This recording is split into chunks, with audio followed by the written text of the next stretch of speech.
Assalamualaikum warahmatullahi wabarakatuh. Alhamdulillah, lisan kita selalu memuji Sang Pencipta Allah. Sebagai seorang muslim, kita sangat yakin kalimat Alhamdulillah adalah kalimat penghubung antara kita dengan Sang Pencipta Allah. Allah telah menjadikan kalimat Alhamdulillah sebagai kalimat syukur, berterima kasih kepadanya atas segala nikmat yang dilimpahkan, kesehatan, kekuatan, kesempatan, rezeki yang melimpah yang tidak bisa dihitung lagi, sebagaimana Allah sebutkan wa in ta'uddu ni'matallahi la tuhsuha. Kalau kalian ingin coba-coba menghitung nikmat Allah, maka kalian tidak akan mampu menghitungnya. Dan dengan kalimat alhamdulillah ini sudah cukup mewakili agar semua nikmat yang sedang kita nikmati akan dipertahankan ataupun ditambah. Orang kalau menjalankan agama ini, Bapak Ibu sekalian, pastikan dia akan menjadi orang yang sangat baik. Karena agama ini isinya semua kebaikan ya. Disuruh jujur, amanah, tanggung jawab, bakti sama orang tua, jenguk orang sakit, membantu orang susah, semuanya baik-baik. Yang buruk-buruk, bohong, membunuh, mengganggu orang, segala macam dilarang. Jadi orang kalau mengikuti tujuan hidup dia fahami, oh ternyata saya ada di muka bumi ini untuk mengabdi kepada Tuhan yang satu Allah. Dan isi daripada pengabdian itu, ibadah itu semuanya kebaikan. Dan yang dilarang semuanya keburukan, maka akan sempurna hidupnya, akan bahagia. Orang-orang beriman, Bapak Ibu sekalian, itu hidupnya senang sekali. Karena agama ini bukan siksaan bagi mereka, tapi agama ini adalah sebuah panduan hidup. Kalau bahasa saya supaya mudah difahami, agama ini seperti bodyguard kita. Jadi Bapak Ibu mau makan, mau minum, mau bergaul, mau bekerja, agama akan bilang, ini boleh, ini nggak boleh. Jadi agama itu manfaatnya besar sekali. Orang kalau tidak punya agama tidak terarah. Dia nggak tahu mana yang boleh, mana yang tidak boleh. Sebagaimana juga agama memandu kita kepada satu Tuhan saja. Apapun yang Bapak Ibu bisa lihat di langit sana, misalnya pergantian siang malam, turunnya hujan, burung-burung yang berterbangan, bintang-bintang yang jumlahnya miliaran, tidak terhitung lagi dan jaraknya sekian jauh dari bumi kita ini. Yang tidak terjangkau oleh mata kita, mungkin ada ciptaan Allah di sana kita belum tahu. Di bumi juga yang terjangkau oleh mata kita, manusia dengan berbagai macam paras wajah, warna kulit, postur tubuh, suku dan bahasa. Kemudian hewan-hewan dari semut yang kecil sampai gajah yang besar. Dengan tentu ciri khasnya masing-masing hewan tersebut. Sistem pencernaannya, sistem pertahanan tubuhnya dan populasinya segala macam. Yang unik-unik gitu kan. Kemudian tumbuh-tumbuhan dari rumput kecil sampai pohon beringin yang besar, buah-buahan dengan beragam macam cita rasa, bentuknya, aromanya dan segala macam. Begitu juga dengan di kedalaman yang tidak terjangkau juga dengan mata dari muka bumi, seperti misalnya perasaan-perasaan kita rasa suka, rasa benci, ya, lapar, haus, rasa tapi nggak nampak. Kemudian juga yang di dalam lautan, semua yang terjangkau atau tidak terjangkau oleh mata kita kembali kepada satu pencipta. Itulah yang selalu kita ucapkan, la ilaha illallah, la ma'budu bihaqqin illallah. Tidak ada Tuhan, pencipta, pemilik, penguasa apapun yang ada di langit dan di bumi ini kecuali Allah. Nah, ini semua teman-teman sekalian pondasi dasar. Agama Islam mengajarkan kita siapa Tuhan kita, apa yang diperintahkan dan yang dilarang, sehingga kita punya panduan hidup dan akhirnya kita mendapatkan kebahagiaan dunia dan kebahagiaan akhirat. Coba seandainya Bapak Ibu sekalian, terutama ibu-ibu karena mayoritas yang hadir ibu-ibu tentunya. Coba seandainya kalau kita menjadi orang yang soleha, kalau bahasa lainnya kan, bahasa agama itu adalah orang yang patuh kepada Allah, ahli ibadah. Bahasa kita mudah difahami soleha, laki-laki soleh. Kalau kita menjadi seorang sosok soleh atau soleha, nggak boleh makan, nggak boleh minum, nggak boleh bekerja, nggak boleh mengejar titel akademik, nggak bisa nggak bisa bekerja untuk mengumpulkan harta. Mungkin sulit jadi orang beriman. Ini enggak. Jadi orang beriman boleh makan semuanya. Tapi ada yang dilarang. Yang dilarang ini sedikit sekali, hanya bentuk ujian. Contoh misal, Allah larang nggak boleh makan babi. Allah ciptakan babi itu, ini babi ya.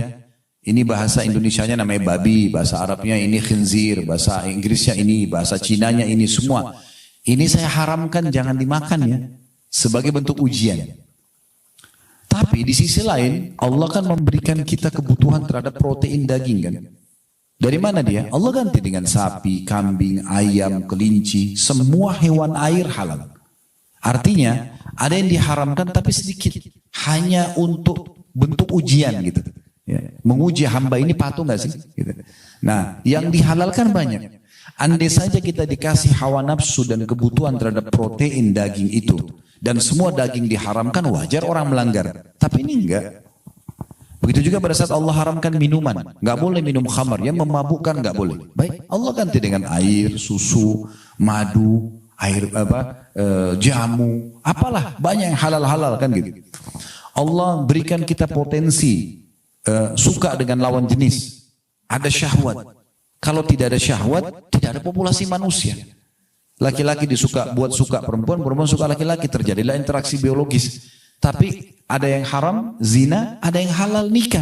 Kalau Allah kasih kita syahwat tapi nggak dikasih solusi, itu jadi masalah. Tapi Allah kasih. Dan zina sama nikah ini bedanya cuma 5 menit, kalimat akad saja. Saya nikahkan kamu sama anak perempuan saya Fulana binti Fulan, dengan mas kawin ini, saya laki-laki mengatakan saya terima nikahnya, ada 2 saksi, ada mahar, ada walinya wanita, selesai sah. Semua orang tahu mereka akan interaksi biologis, dan dengan adanya keinginan itu maka terjadi populasi manusia. Ini cara yang benar. Orang semua bahagia kalau melakukan interaksi biologis yang halal, karena pasangannya orang semua tahu.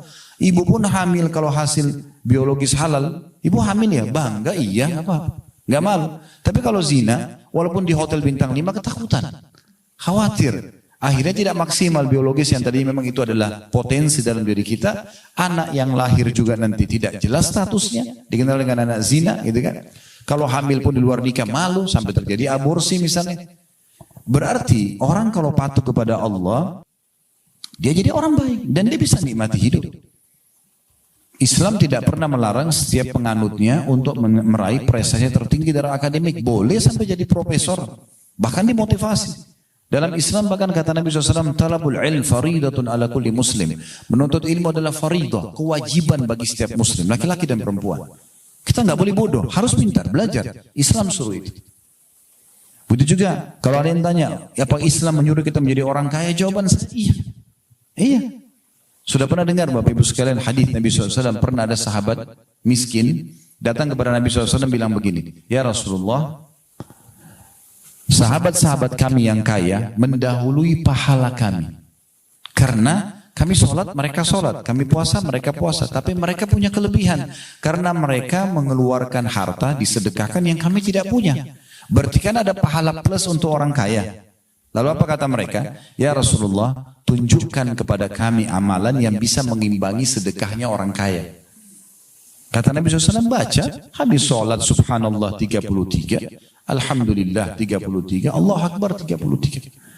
Sahabat miskin pulang amalin. Rupanya beberapa waktu setelah itu datang lagi. Ya Rasulullah, sahabat-sahabat kami yang kaya dengarin hadis Anda. Artinya mereka ikut amalin tuh. Seakan-akan mereka bilang, coba amalan apa lagi dong ya Rasulullah gitu kan. Tapi Nabi SAW tidak ajarin mereka amalan. Nabi cuma mengatakan, dzalika fadlullahi yu'tihi man yasha. Itu karunia Allah yang Allah berikan kepada siapa yang Allah inginkan. Ya kan? Ulama berbeda pendapat panjang lebar Bapak Ibu sekalian tentang mana yang lebih afdol di sisi Allah. Orang kaya yang bersyukur, punya kaya raya harta melimpah dan selalu bersedekah berterima kasih sama Allah, atau orang miskin yang banyak musibah dan cobaan tapi bersabar. Mana lebih afdol? Ini syukur pahala, ini sabar pahala. Terakhir kesimpulannya, ulama mengatakan cenderung orang kaya bersyukur lebih afdol. Karena orang kaya yang bersyukur itu punya opsi. Bisa bersyukur, bisa tidak kan gitu. Tapi kalau orang yang miskin susah, tidak ada opsi lain kecuali bersabar. Dan orang kaya yang bersyukur, itu dia akan bisa membantu 1000 orang miskin. Orang miskin tidak bisa bantu orang kaya. Ya, kecuali mungkin dia jadi jual jasanya itu pun dibayar. Tapi orang kaya tidak bisa diberikan apa-apa oleh orang miskin. Kan gitu. Ini bukan sedang membandingkan ya, tapi kita sedang membahas bagaimana mulianya agama ini selalu menyuruh penganutnya berprestasi. Tapi yang penting kita tahu semua itu diselimuti dengan 5 huruf halal dan menjauhi 5 huruf yang lain haram. Selama halal nikmati, nggak ada larangan. Boleh nggak saya punya rumah besar, tas saya bermerek, mobil saya bagus? Kenapa tidak? Nabi SAW punya unta terbaik, punya kuda terbaik. Nabi berpoligami, punya istri, masing-masing punya rumah. Masing-masing rumah punya pembantu. Nabi SAW punya beberapa jenis pedang. Beliau punya beberapa orang pelayan khusus diri Nabi sendiri. Ada yang siapin sendalnya Nabi, ada yang siapin siwaknya Nabi. Nabi sendiri punya beberapa orang pembantu. Gak dilarang dalam Islam. Ya, kan? Boleh menikmati, yang penting jangan mubadzir. Jangan berlebihan. Jangan sampai membuat kita sombong, anggap remeh orang lain. Gak boleh. Kita boleh nikmati sebagai nikmat Allah Subhanahu Wa Taala. Ya. Ini penting. Dan tidak boleh kita anggap remeh. Garis bawah itu Bapak Ibu sekalian. Bahasa Arabnya syamata. Apa itu syamata? Syamata itu kita menganggap remeh dan merendahkan orang lain karena kita sedang punya kelebihan. Itu nggak boleh. Umar bin Khattab menjelaskan ini dengan membahasakan kalau seandainya di depan saya ada seorang wanita hamil, perutnya besar, lalu saya bilang, ih perutnya besar ya, saya khawatir Allah membuat perutku buncit. Karena dia menghina maksudnya. Beda kalau ada ibu hamil, oh ibu hamil ya, maksudnya memuji, nggak apa-apa. Tapi kalau kita anggap remeh nggak boleh. Jadi kalau ada orang, maaf, ngomongnya cadel atau kalau jalan pincang misalnya ya, terus jadikan bahan olok-olok ini nggak boleh. Tapi kita kalau lihat itu ada kekurangan, kita bersyukur sama Allah. Kata Nabi SAW, siapa yang melihat kekurangan pada diri seseorang yang tidak ada pada dirinya, dia mengucapkan, Alhamdulillahilladzi afani mimma btala bihi. Segala puji bagi Allah yang telah menyelamatkan aku dari apa yang diujikan kepada orang ini. Karena kita nggak pincang seperti dia, kita nggak cadel seperti dia gitu ya. Wa faddalani ala katsirin mimma khalaqa tafdila, dan telah memberikan kepadaku kelebihan yang sangat banyak. Jadi itu ya. Berarti Islam tidak pernah melarang para penganutnya untuk berprestasi. Yang penting jangan berlebihan. Bapak Ibu boleh menikmati dunia selama halal, dan tambah satu poin juga, kebutuhan. Jangan selalu ikuti keinginan. Kalau keinginan tidak ada habisnya. Selama butuh, silakan. Islam suruh kita menikmati yang terbaik. Tapi kalau keinginan ini nggak pernah habis. Ya. Ibu-ibu kalau nunggu diskon itu habis, tidak bakal habis. Sampai hari kiamat. Oh ini kan diskon Ustaz. Oh itu diskon iya. Akan keluar diskon baru nanti. Begitu habis masanya keluar lagi nanti. Tidak pernah habis. Makanya sesuai dengan kebutuhan. Bukan keinginan. Selama kebutuhan ibu boleh nikmati. Tapi kalau keinginan sangat dekat dengan pintu mubadzir. Dan tidak boleh tabzir. Ya. Kita boleh nikmatin maksimal, tidak ada masalah, tapi jangan mubadzir. Karena Allah mengatakan, Innal mubadzirina kanu ikhwana syayatin. Wa kana syaitan rabbihi kafura. Sesungguhnya orang-orang yang tabzir, suka berlebihan, membuang-buang, tidak ada manfaatnya bagi dia. Ya, dia beli selalu berlebihan, maka itu adalah saudara-saudaranya syaitan, dan syaitan kufur kepada Tuhannya. Itu poinnya dulu. Ya, baik. Momentum Ramadan ini, Bapak Ibu sekalian, adalah momentum yang paling baik untuk kembali kepada tujuan tadi kita diciptakan. Ya, saya sering bahasakan di pengajian, saya ingatkan juga ibu-ibu di sini. Kalau Ramadan ini lembaga training terbesar di dunia untuk peningkatan skill spiritual, ya. Mungkin tidak asing bagi ibu-ibu, ada lembaga-lembaga training biasanya kita untuk meningkatkan skill spiritual, ya, pelatihan, ya. Kita bayar mahal, perusahaan-perusahaan kadang-kadang ikuti pegawainya bayar mahal. Kenapa? Trainernya bagus, staffnya bagus, yang digunakan multimedia juga bagus, kita diharapkan outputnya bagus, kan begitu. Itu poinnya. Tapi di sini Ramadan itu trainernya Allah Subhanahu Wa Taala, para stafnya malaikat, dan tidak ada lembaga training sebesar Ramadan dari sisi pengikutnya. Lembaga training yang ikut 100.000 orang, tapi kalau Ramadan ini seluruh umat Islam di seluruh benua, kita tidak bicara lagi per kota, ya per desa itu terlalu besar, per benua aja. Di benua Eropa, di benua Amerika, di Afrika, di Asia, di Australia, di mana saja ibu pergi sekarang, ibu akan dapatkan semua muslim yang sudah balik sama. Mulai azan subuh sampai azan maghrib puasa. Puasa itu apa? Nahan diri dari semua apa yang Allah larang. Yang halal aja, makan minum kan halal, biologi suami istri halal, tapi di sekarang ditahan, tidak boleh. Sebagai ujian dari Allah. Semua orang lakukan itu. Ya kan? Semua orang sibuk, yang mungkin tadinya tidak mengenal Al-Quran mulai baca Al-Quran, yang mungkin tidak hadir di pengajian mulai ikut pengajian, yang mungkin jarang berdoa sekarang berdoa, yang mungkin jarang bersedekah sekarang kejar karena ingin buka puasain orang misalnya, yang mungkin belum pernah umroh mungkin mau mengejar pahala umroh Ramadan karena pahalanya sama dengan haji bersama Nabi, dan sekian banyak gitu yang kita lakukan. Dan luar biasanya Ramadan ini, kembali kepada tujuan kita, semua pelanggaran agama umumnya ditinggalkan. Orang kalau mau buat dosa, puasa loh. Kita ingatkan diri kita atau teman-teman di sebelah kita ingatkan. Bahkan umat muslim dan muslimah sendiri yang mungkin selama selain Ramadan tidak pernah ingatkan pelanggaran agama yang terjadi pada saudaranya, saat ini dia ingatkan. Bahkan mungkin dia merasa sayangnya kenapa orang itu nggak puasa, sayangnya kenapa orang itu begini dan begitu. Itu Ramadan. Ini lembaga training yang luar biasa, gratis. Ya. Makanya Nabi SAW setiap tiba Ramadan, ya, Bapak Ibu sekalian, menyebutkan hadis beliau yang masyhur, "Atakum syahrul Ramadan, syahrun mubarak." Telah datang kepada kalian bulan Ramadan, bulan yang penuh dengan keberkahan. Makna berkah cukup. Sedikit kita buka puasa sebentar, baru berapa butir kurma, mungkin beberapa potong kue, segelas air, segelas sirup misalnya, atau teh hangat, sudah cukup rasanya. Ya. Sahur juga begitu. Asal orang tidak niat balas dendam mabuk. Ini karena saya puasa dari subuh sampai maghrib, sebentar saya harus makan 3 piring, ya susah. Jadi trainingnya nggak bermanfaat bagi dia. Ya. Tapi kalau orang ikuti benar-benar sunnah Nabi SAW, kata Nabi apa? Sebaik-baik makanan seorang muslim pada saat buka puasa, riwayat lain pada saat sahur adalah kurma. Kok kurma? Kenapa Nabi tidak bilang daging unta kah, daging sapi kah? Ya, Nabi bilang kurma. Saya ikutin cuplikan seorang dokter di Mesir, tapi sayangnya dalam bahasa Arab ya. Saya juga belum menemukan ada terjemahan teksnya.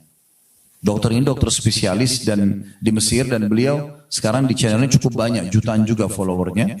Namanya Dr. Abdul Daim. Salah satu survei beliau, Dr. Abdul Daim ini mengadakan survei tentang hadis Nabi SAW, kenapa Nabi suruh makan kurma setiap pagi 7 butir.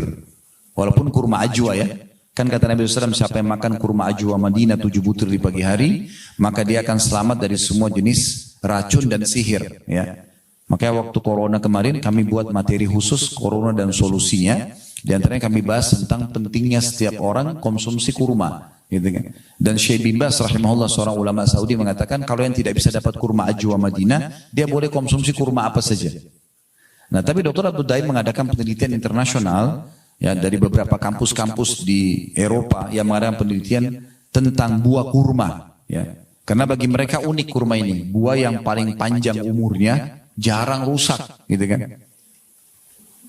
Maka diadakan penelitian, mereka adakan penelitian, ternyata kurma itu, 1 butir kurma kalau Bapak Ibu konsumsi, sudah memenuhi 7% dari kebutuhan kalori tubuh kita. Jadi kalau kita makan 7 butir, berarti sudah 49%. Tinggal kita isi setengahnya lagi sudah cukup untuk kita hidup seharian. Makanya luar biasa, Ramadan mengajarkan juga itu, buka puasa dengan kurma, ya. Kemudian sahur juga dengan, bukan tidak boleh makan yang lainnya, boleh. Tapi ini menandakan bagaimana ya kita dianjurkan untuk ya Ramadan ini menjadi bulan yang luar biasa untuk pelatihan kita.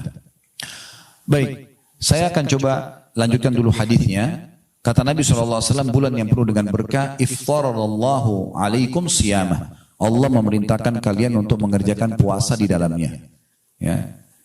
Dan sekarang mungkin tidak asing, di masa kita sekarang lagi booming tentang masalah terapi kesehatan, diet dengan sekian jam puasa, ya, sekian belas jam puasa. Kita sebenarnya tidak butuh itu, karena kita memang sudah dilatih setiap bulan Ramadan.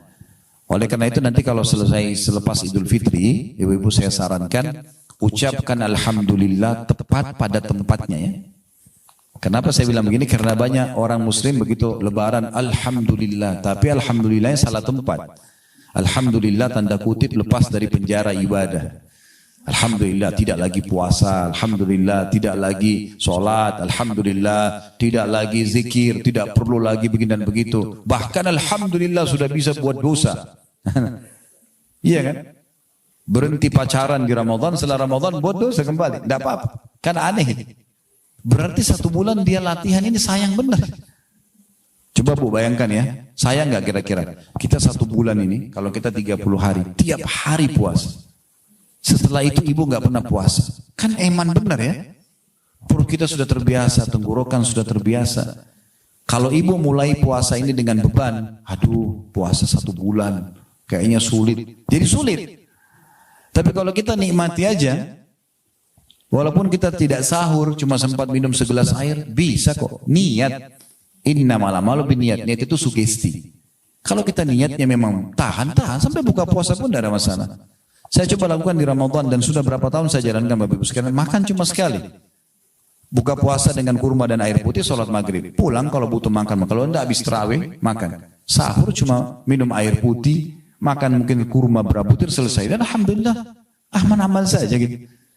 Kalau orang niatnya, wow saya kayaknya kalau nggak makan 20 piring ini lapar. Ya udah gitu sugestinya soalnya. Saya kalau nggak minum banyak nanti jam 11 saya haus. Karena dia patok jam 11 benar hausnya. Kan begitu niatnya. Tergantung niatnya. Innamal a'malu binniyat kata Nabi SAW. Semua sesuai dengan niatnya. Bukan cuma dalam ibadah. Dalam realita kehidupan kita juga seperti itu. Ya. Lalu kata Nabi SAW. Jadi jangan jadikan puasa ini beban ya. Jadikan ini adalah sebuah ya training. Ini puasa Bu. Adalah training kesehatan yang luar biasa. Luar biasa. Kalau kita hitung 12 bulan dalam 1 tahun. 11 bulan ibu bebas makan dan minum apa saja. Ya kan? Oke, ada puasa sunnah, betul. Tapi kan sunnah pilihan, boleh puasa, boleh enggak kan? Sekarang anggap ada orang muslim dan muslimah tidak puasa selama 11 bulan. Nah 11 bulan itu, makan, minum semuanya, yang pedas, yang asin, yang manis, semuanya dicampur. Ini kalau badan kita robot, nih, mesin rusak. Ya. Bahkan kadang-kadang kita di Indonesia, Masya Allah sudah malam pun masih nasi goreng, masih ya, yang berat-berat. Nah kan, tapi itu halal saja kan gitu. Cuma masalahnya, kalau badan kita ini mesin kan butuh servis. Seperti mobil butuh servis. Ramadan ini servisnya, 1 bulan ini. Makanya ibu kalau pas lebaran nanti, 1 Syawal, kita kan sudah lama nih sebulan gak makan pagi. Silaturahim keluarga makan. Baru makan saya kutubut sudah kenyang. Kenapa? Ususnya sudah bagus. Jangan dirusak lagi. Nah, ini. Udah bagus itu. Makanya kita mudah kenyang. Ibaratnya kalau mobil itu sudah diservis, gas sedikit udah kencang mobilnya, remnya juga bagus. Nah itu Ramadan begitu. Jadi ini bukan penyiksaan. Lalu kata Nabi SAW, fihi tuftahu abwabul jannah. Di Ramadan itu khusus dibuka pintu-pintu surga. Maksudnya dibuka pendaftaran. Jadi seperti iklan gini Bu. Mulai 1 Ramadan sampai 30 Ramadan, siapa yang masuk surga silahkan. Nah gitu. Sekarang kalau ada 1 kantor buka lowongan kerja 1 Maret sampai 31 Maret misalnya. Orang yang datang melamar di tanggal ini jauh lebih besar persentase penerimaan daripada dia melamar setelah itu kan. Karena ini kan lagi dibuka pendaftaran dan seperti itu. Setelah Ramadan bisa kita kejar amal-amalan masuk ke dalam surga. Tapi Ramadan ini peluangnya karena 1 dunia semuanya orang buat amalan surga. Semuanya puasa, semuanya sholat, semuanya mayoritasnya lah ya. Ada mungkin 1-2 yang melanggar. Ya. Oleh karena itu surga dibuka. Dan juga kata Nabi wa fihi tughlaqu abwabul jahim. Di Ramadan ini ditutup semua pintu neraka. Enggak ada lagi orang yang masuk neraka. Dalam riwayat lain, sesungguhnya di Ramadan Allah memiliki hamba-hamba yang dihapus namanya dari neraka. Dan itu terjadi di setiap malam. Jadi ibu bisa mohon kepada Allah, ya Allah, selamatkan diriku dan keluargaku ya dari api neraka. Itu Ramadan ada penghapusan, jadi tidak ada nama kita di neraka. Itu di Ramadan. Wa tughallu fihi syayatin, dan di bulan Ramadan diikat semua setan-setan yang biasa sesatin kita, suka bisikin supaya buat dosa, supaya gosip, supaya melanggar agama, itu lagi dibelenggu. Ibu tahu dibelenggu ya? Lehernya diikat, tangannya dua-dua diikat, kakinya diikat. Jadi kalau kita ibaratkan ini supaya mudah difahami, kalau kita mau lomba lari ya di garis start, tapi rival kita itu dibelenggu, kakinya diikat, tangannya diikat, kita biar jalan santai tetap menang kan. Nah begitu tuh Ramadan tuh. Jangan nanti setelah Idul Fitri jarak ibu sama syaitan sudah 1 bulan ya. Tapi begitu Idul Fitri tunggu di situ, tunggu syaitannya datang lagi ya. Tinggalkan semua ibadah, mulai buat dosa, syaitannya kejar, dikuasain lagi. Sekarang kesempatan ya. Jadi ini luar biasa bulan Ramadan ini. Lalu kata Nabi SAW, fi lailatun khairu min alfi syahr. Di bulan Ramadan itu ada malam lebih baik daripada 1000 bulan. Kita sudah tahu Lailatul Qadar. Tapi kan Ustaz itu kan di akhir bulan. Benar. Kalau dari awal bulan ibu tidak berusaha, akhir bulan nggak dapat. Semua orang bisa lewatin malam ganjil, tapi belum tentu semua dapat taufik ya dari Allah untuk bisa mengerjakan ibadah di saat itu. Kecuali ibu dari garis startnya sudah melakukan itu. Masuk akal nggak bu? Kita lomba lari, dari awal kita santai-santai jalan semua sudah lari. Nanti garis terakhir baru kita mau kencang. Nggak bisa. Nggak mungkin bisa kita kejar orang. Sudah jauh dia. Kan gitu. Nah seperti itu. Jadi harus dari awal kita berbuat kebaikan. Nah Lailatul Qadar di malam-malam ganjil ini kata Allah lebih baik daripada 1000 bulan atau 83 tahun plus 3 bulan sekian. Artinya kalau ibu baca subhanallah pas Lailatul Qadar, ibu dapat pahala subhanallah sama dengan 1000 bulan mengucapkannya. Atau 83 tahun plus 3 bulan sekian. Ibu sedekah sama, ibu sholat sama, semuanya sama. Maka ini pelipat gandaan pahala yang luar biasa. Ingat, dapat Lailatul Qadar justru orang yang paling ikhlas dan memulai dari garis start awal. Sama dengan ibu kalau pahami hadis, siapa yang akhir kalimatnya la ilaha illallah masuk surga. Kalau ada orang bilang, udahlah kalau gitu nanti kalau saya sudah mau mati, baru saya bilang la ilaha illallah. Iya kalau keburu. Ya. Kata orang yang Allah kasih ucapkan akhirnya la ilaha illallah ini orang yang dari awal hidupnya sudah ngejar itu. Dia udah berusaha, itu Allah kasih pada saat mau mati. Kalau enggak dikasih. Orang enak benar setelah ucapkan itu langsung masuk surga. Nah ini berarti orang yang betul-betul memahami dan mengamalkan kalimat itu. Lalu kata Nabi SAW ini yang jadi saksi bahasan kita di akhir hadis, man haruma khairaha fakat harum. Siapa yang terharamkan dari kebaikan-kebaikan Ramadan, maka dia telah terharamkan dari semua kebaikan. Orang kalau tidak berubah menjadi lebih baik di Ramadan, maka tidak akan pernah berubah selamanya. Kan gitu. Ada saatnya, Bapak Ibu sekalian kita lewati hidup-hidup kita mungkin dengan pelanggaran agama, lalu kita taubat. Ada saatnya kita taubat, harus kita kembali dan menjadi orang yang lebih baik dari sebelumnya. Sampai kapan kita mau lalai, gitu kan? Ibu kalau sudah benar pernah dengar, alhamdulillah. Kalau belum pernah dengar, perlu ibu tahu ini hadisnya. Pernah di zaman Nabi Muhammad SAW, Bu, ada 3 orang masuk Islam dari salah satu suku Arab. Kebetulan 3-tiganya tinggal di rumahnya Talha bin Ubaidillah radhiyallahu anhu, sahabat Nabi yang masuk surga ini. Lalu Talha ini menceritakan 3 orang ini setelah masuk Islam berjalan waktu, orang yang pertama ikut perang, jihad, mati syahid. Sebulan kemudian atau sepekan kemudian, beberapa waktu kemudian, tepatnya beberapa waktu setelah itu terjadi lagi panggilan jihad, orang yang kedua ikut mati syahid juga. Berjalan waktu lagi, ternyata orang yang ketiga mati, tapi bukan mati di medan perang, mati biasa di ranjang, datang ajalnya meninggal. Tapi uniknya Talha bin Ubaidillah mimpi, ya ini dalam hadis sahih mimpi, Allah perlihatkan dia orang yang paling depan di surga, yang paling bagus fasilitasnya justru orang yang mati terakhir. Lalu di belakangnya orang yang mati yang kedua, lalu orang yang mati syahid pertama itu yang paling belakang. Dia bingung, kok bisa? Dalam pikirannya Talha ini, harusnya orang yang mati syahid pertama yang paling tinggi derajatnya. Karena lebih dulu meninggal di jalan Allah gitu.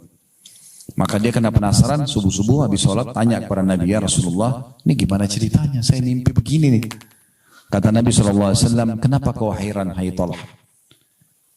Bagaimana kau bisa melalaikan sholatnya orang yang mati terakhir, yang selisih berapa hari itu dengan orang yang mati lebih dulu? Artinya, ibu kalau umur misalnya 60 tahun, 70 tahun, ada orang yang sama dengan ibu umur 70 tahun, tapi dia sudah meninggal seminggu yang lalu, ibu masih Allah kasih umur, ibu masih punya kesempatan mengalahkan derajat dia di surga karena berapa hari itu. Jadi jangan sia-siakan kesempatan itu. Sebenarnya, karena penyesalan selalu ada terakhir. Pernah Nabi Muhammad SAW Bu, lewat di satu kuburan, beberapa kuburan, tapi beliau berhenti di dekat satu kuburan. Lalu memberhentikan, lalu sahabat semua pada berhenti. Lalu Nabi SAW tunjuk kuburan itu sambil berkata, demi zat yang jiwaku dalam genggaman yang maksud demi Allah, sungguh pemilik kuburan ini ya, lebih mencintai 2 rakaat yang sempat kalian lakukan, sunnah pun ya, 2 rakaat daripada dunia dan seluruh isinya. Apa maksudnya? Kalau orang mati ini sekarang dihidupkan, lalu disuruh pilih, mana yang kau pilih? Apakah ke restoran favorit, apakah kumpul keluarga, apakah bisnis, meeting misalnya, apakah ini dan itu, atau sholat 2 rakaat. Dia akan pilih sholat 2 rakaat. Karena dia sudah tahu yang dia perlukan itu. Jadi kalau Allah masih kasih kesempatan jangan sia-siakan. Sebagian ulama mengatakan, andai saja orang mati dihidupkan kembali, dan disuruh pilih 1 hari saja. 1 hari dia hidup lagi, kemudian dia mati. Dia akan pilih 1 hari itu di Ramadan. Nah, maaf Allah masih sampaikan Ramadan. Berapa banyak orang yang sekarang di Ramadan ini masih sama kita Ramadan lalu, sekarang sudah tidak ada. Jangan sia-siakan itu. Ya mumpung ada kesempatan. Sekarang kita masuk ke inti judul kita. Kan saya tadi kasih judul Ramadan dan manajemen waktu ya. Kita sudah jelasin dasar sekali pondasinya kenapa kita diciptakan memang untuk mengabdi dan ibadah kepada Allah. Kita sudah jelaskan juga poin selanjutnya. Ternyata ibadah taat kepada Allah itu indah sekali. Karena kita bisa nikmati apa saja yang penting halal gitu kan. Dan ada yang haram tapi sedikit di sana. Kita juga sudah jelaskan bagaimana sebenarnya Ramadan ini adalah momentum yang sangat tepat ya untuk orang kembali kepada tujuan utama dia diciptakan, sehingga dia berubah menjadi orang yang baik, bahasa kita lebih soleh dan lebih soleha, sehingga nanti kalaupun dia punya dosa sudah bisa dimaafkan dengan taubat, kalau dia punya amal soleh tinggal ditambah ya secara kuantitas dan kualitasnya gitu ya. Sekarang kita bicara tentang masalah manajemen waktu. Bapak Ibu sekalian, betul-betul waktu ini mahal sekali ya, mahal sekali. Mungkin kita sudah hafal semua. Saya sengaja pilih surah ini karena surah ini surah yang dihafal oleh semua muslim. Surah Al-Asr. Ya. A'udzubillahi minasyaitonirrajim. Bismillahirrahmanirrahim. Ya. Wal asri innal insana lafi khusr. Illa alladhina amanu wa amilus salihati wa tawasaw bil haqqi wa tawasaw bis sabr. Coba kita lihat 3 ayat ini ya. Wal asr. Ini artinya demi waktu kalian kata Allah. Allah bersumpah. Maksudnya demi waktu kalian di dunia. Selama di dunia demi waktu kalian. Terjemahannya adalah atau tafsirnya maksimalkan. Jangan sampai luput. Ya. Innal insana lafi khusr, karena semasa hidup waktu-waktu di dunia banyak manusia yang rugi. Rugi mereka karena waktu mereka terbuang-buang begitu saja. Omong kosong, gosipin orang, dosa, tidak ada manfaatnya. Gak ada, dia rugi gitu. Lalu Allah mengatakan, illal ladzina amanu wa amilus shalihat, kecuali orang yang beriman dan beramal saleh, karena mereka isi dari ibadah ke ibadah, dari ibadah ke ibadah gitu kan. Habis sedekah, sedekah apa lagi, habis zikir, zikir apa lagi, habis baca Quran, Quran apa lagi, habis sholat, sholat apa lagi. Jadi selalu dari ibadah ke ibadah. Itu orang-orang beriman, itu yang tidak rugi waktunya. Lalu Allah bilang, wa tawasaw bil haqqi, saling mewasiatkan kebenaran ini, saling mengingatkan wa tawasaw bis sabr, dan saling mewasiatkan untuk sabar. Memang sabar Bu ya. Jadi sabar itu ada 3 hal ya. Sabar dalam mengerjakan ketaatan, untuk duduk di majelis ilmu begini butuh sabar. Puasa, tahan lapar haus butuh sabar. Sholat tarawih butuh sabar. Baca Quran butuh sabar. Zikir, umroh, haji butuh sabar. Yang kedua, sabar dalam meninggalkan dosa. Kita semua pasti punya peluang buat dosa. Siapa di antara kita tidak punya peluang berzina, berbohong, menipu, mengambil hak orang? Semua punya peluang. Tapi di saat ada peluang itu, kita sabar. Oh enggak, ini Allah haramkan. Agama enggak bolehkan, kita tinggalkan. Itu sabar, butuh kesabaran. Yang ketiga, sabar terhadap ujian harian. Sakit, gangguan orang, segala macam. Itu biasa terjadi. Semua orang pasti akan melalui itu. Siapa di sini, ibu-ibu sekalian, yang tidak pernah digunjing oleh orang lain? Ada? Coba angkat tangan, saya kasih mikrofon cerita pengalamannya. Oh, saya seumur hidup nggak pernah digosipin orang. Ada? Ada orang di sini nggak pernah difitnah oleh orang lain? Ada? Atau ada orang tidak pernah sakit gigi, sakit kepala, keseleo? Ya? Ada? Ya? Ada orang nggak di sini? Semua orang yang utang sama dia bayar. Ada? Coba bilang mana? Kita cerita pengalamannya karena ini unik ini kalau. Tapi ada saja orang yang tidak bayar kan? Terus kita jengkel. Semua orang alami itu. Itulah ujiannya. Semua orang melalui masalah-masalah itu. Nah, butuh kesabaran.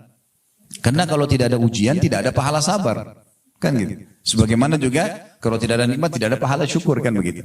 Nah, itu poin yang harus digarisbawahi. Baik. Nah, di sini dari ayat ini, dari surah Al-Asr ini kita hubungkan dengan Ramadan. Ramadan ini mengajarkan kita untuk bagaimana betul-betul memanage waktu kita dengan benar, ya. Kapan kita makan, apa yang harus kita makan gitu kan. bagaimana kita mengatur antara Ramadan, puasa kita dengan pekerjaan, ya, ibu-ibu dengan kesibukannya, suaminya ibu mungkin dengan kesibukannya, ya, anak-anak dengan studinya, sekolahnya, ini di manage ini. Oh ternyata lagi puasa nggak ada masalah, semua bisa berjalan kan gitu. Kalau ibu sudah tahu alhamdulillah, kalau belum tahu saya perlu ingatkan, syariat puasa Ramadan ini itu diperintahkan di tahun 2 Hijriah, pas tahun kedua Nabi hijrah ke Madinah. Kita kan berada di tahun 1444 Hijriah ya. Tahun 2 Hijriah, itu Nabi SAW hijrah ke Madinah, lalu disyariatkan pertama kali puasa Ramadan. Selama di Mekah 13 tahun belum ada puasa Ramadan. Nanti tahun 2 Hijriah. Dan pas diperintahkan puasa Ramadan, pada saat itu disyariatkan juga Perang Badr. Kalau pernah dengar Perang Badr itu terjadi di tanggal 15 Ramadan. Ya. 17 Ramadan ya.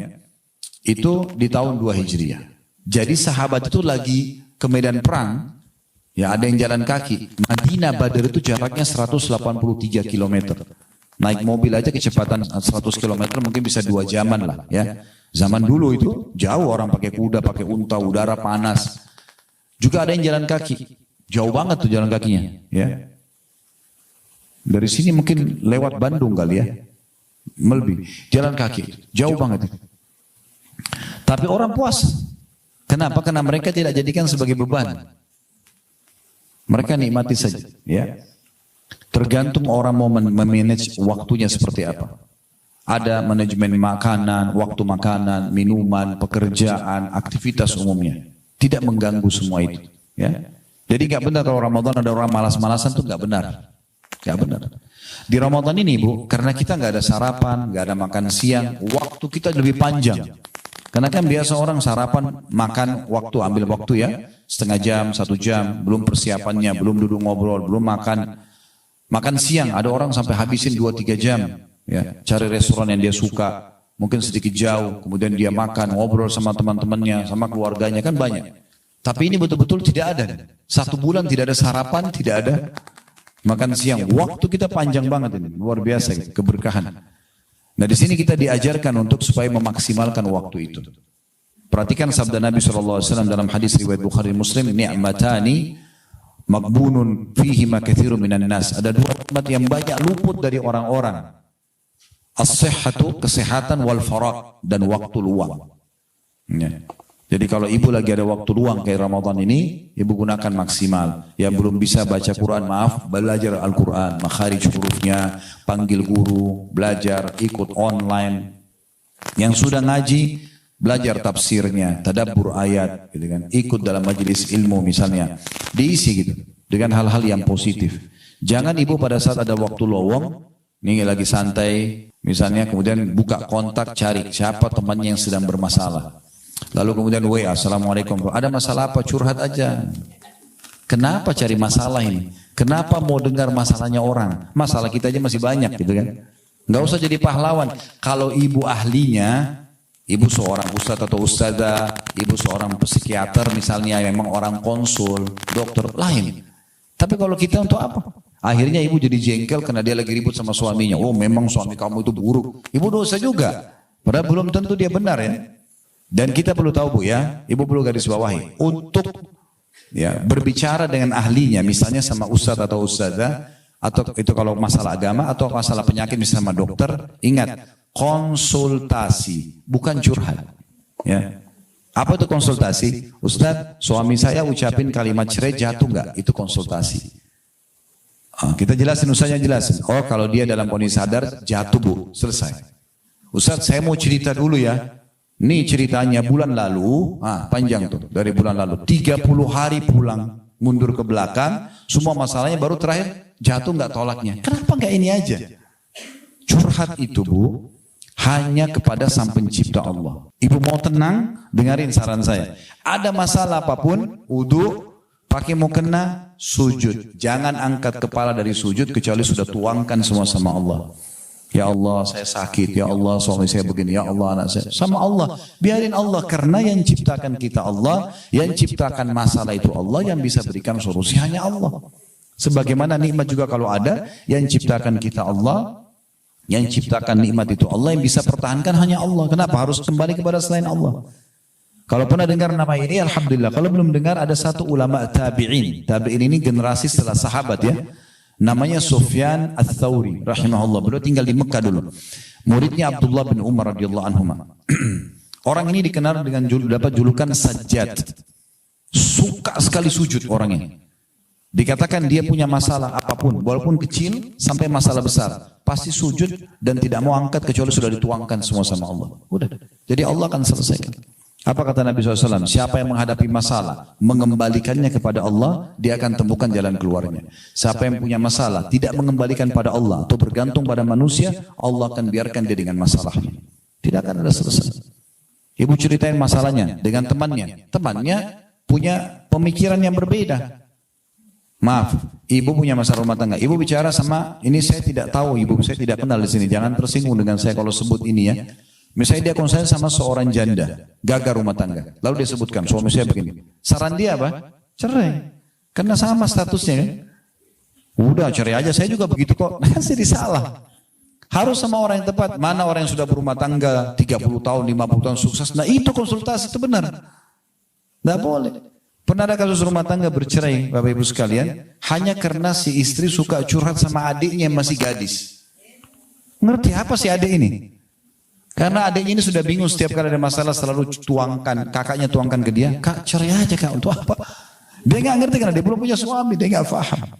Dia nggak pikir tentang nama baik, tidak pikir tentang masalah yang lain, tidak pikir anak-anak, karena dia belum tahu. Lucunya, uniknya, si istri ikutin adiknya. Setelah cerai baru nyesal. Karena jadi masalah, karena bukan pada ahlinya. Kita bukan sedang bahas rumah tangga, ini contoh saja supaya mudah difahami. Jadi harus kepada ahli yang benar, gitu kan? Yang Ramadan ini mengajarkan kita semua untuk kembali ke situ. Karena banyak hukum-hukum agama yang kita tidak paham. Kita kembali kepada ahlinya, ya. Konsultasi kepada ahlinya. Ada masalah yang ibu tidak tahu, ibu tanyakan hukumnya. Dengarkan ceramah-ceramah hampir semua radio, TV ya di Ramadan ini ya. Media-media, YouTube, Instagram, ceramah tentang Ramadan. Termasuk kita bahas hari ini juga tentang masalah Ramadan. Semua itu untuk memberikan edukasi yang tepat tentang masalah Ramadan itu. Baik, waktu ini Bapak Ibu sekalian, kalau Anda tidak maksimalkan dengan kebaikan, itu berbahaya sekali. Karena waktu nggak bisa terulang. Nggak bisa terulang. Misal contoh, anggap ada orang tadi subuh dia nggak sholat. Misal ini contoh saja ya. Tadi subuh dia tidak sholat. Misal, karena dianggap itu sholat tidak penting bagi dia misal. Terus siang hari atau sore begini ikut pengajian. Oh ternyata kita harus sholat ya. Kalau enggak nanti saya dihukum sama Allah karena sholat kan wajib. Misal, kita kan bukan bahas sholatnya, tapi misalnya ustadznya bahas tentang sholat. Baru dia tersentuh secara keimanan. Sekarang saya mau sholat. Baik, pertanyaannya, bisakah dia setelah itu sholat subuh? Udah nggak bisa, karena sudah lewat waktunya. Ya kan? Luput dari dia itu. Dia baru mau sholat asar, berarti dia sholat asar sekarang. Karena tadi subuh sama duhur ditinggalkan secara sengaja. Kalau ibu tinggalkan punya udzur, ibu ketiduran, ibu lupa, boleh ibu sholat. Tapi kalau ibu sengaja nggak mau sholat, lalu ibu sekarang lewat waktunya baru ibu mau sholat, nggak bisa. Karena sudah sengaja ibu tinggalkan, kan gitu. Peluang amal soleh ibu nggak bisa terulang. Setiap datang kesempatannya, raih secepat mungkin. Ibnu Mas'ud berkata, sahabat Nabi tentang waktu ini, "Ma nadimtu ala syai'in nadmi ala yaumin gharabat syamsuhu naqasa fihi ajali wa lam yuzid fihi amali." Artinya, tidak pernah kusesali selain keadaan ketika matahari terbenam. Tidak pernah penyesalanku memuncak seperti memuncaknya pada saat matahari terbenam, ajalku makin dekat, sementara amalku tidak bertambah. Sementara amalku tidak bertambah. Dalam satu kisah yang lain, ada seorang salafus saleh. Dia lewat di satu pinggir jalan, Bu. Ada anak-anak muda lagi duduk, ngobrol-ngobrol kosong gitu. Nggak jelas arahnya kemana. Sambil dia lewat, sambil dia bilang sama murid-muridnya, kalau seandainya waktu anak-anak muda ini bisa dijual, saya beli. Untuk saya pakai hal yang bermanfaat. Mereka tidak tahu itu. Mereka buang-buang saja sia-sia begitu. Ya.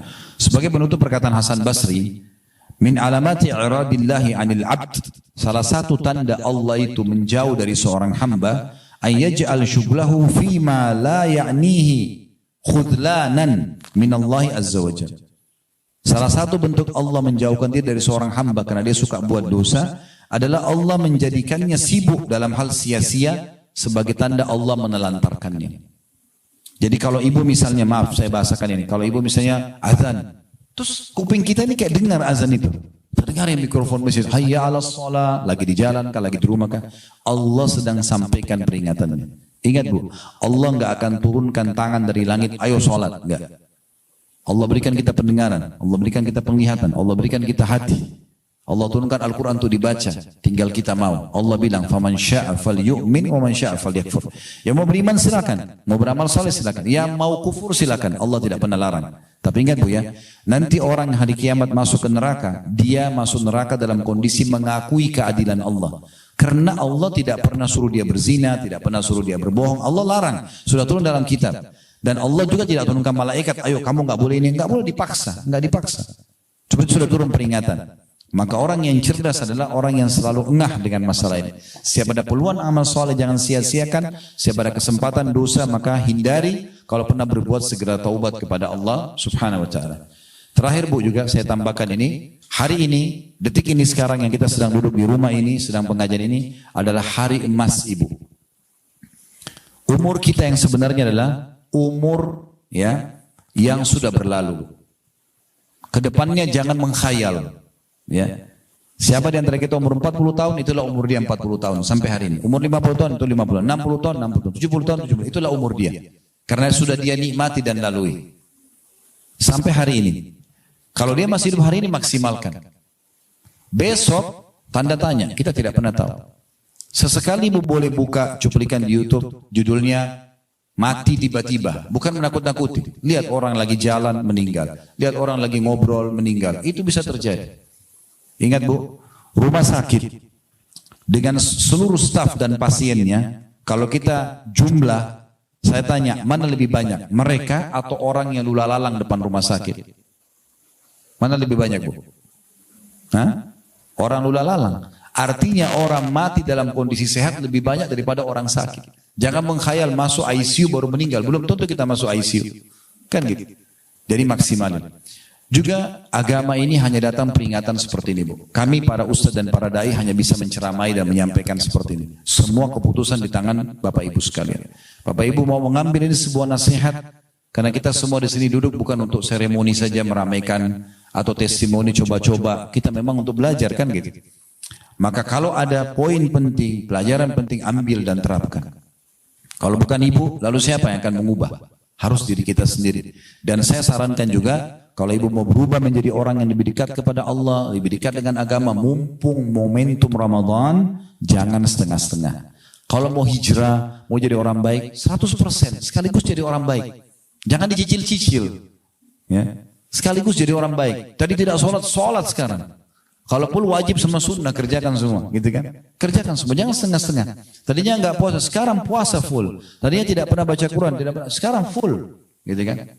Dan juga poin penting, jangan pernah wariskan keburukan kepada anak-anak kita. Jangan bilang bu, enggak apa-apa nak, dulu ibu juga hamil di luar nikah, kamu juga enggak apa-apa. Kenapa wariskan keburukan? Kenapa enggak balas kekurangan kita dulu sekarang dengan kebaikan? Kalau kita kenal Quran di umur 30-40 tahun, anak kita kalau perlu 10 tahun sudah hafal Quran. Tutupi kekurangan kita di situ, jangan wariskan keburukan. Sayang sekali. Jadi setelah kita jadi baik, wariskan juga kebaikan itu insya Allah kepada orang-orang sekitar, terutama anak-anak dan pasangan kita insya Allah. Mudah-mudahan Allah SWT memberkahi ya. Dan jangan lupa juga di Ramadan doa mustajab, apapun yang ibu inginkan sampaikan. Ini menjelang juga buka puasa, waktu-waktu yang diterima sama Allah, semua hajat-hajat kita sampaikan. Ingat bu, memohon kepada Allah Subhanahu wa taala agar nikmat dipertahankan jauh lebih afdal daripada musibah sudah datang baru kita minta solusi ya. Jadi ibu lagi sehat nih sekarang, ibu lagi banyak harta melimpah. Ibu bilang ya Allah berkahi, ya Allah tambahkan. Itu lebih afdal daripada ibu sakit baru ibu bilang sembuhin saya ya Allah. Jadi tidak ada alasan untuk tidak berdoa pada saat kita lagi lapang. Dan kata Nabi SAW, kenali Tuhanmu pada saat engkau lapang, Allah akan Tuhanmu akan kenali kau pada saat kamu lagi susah.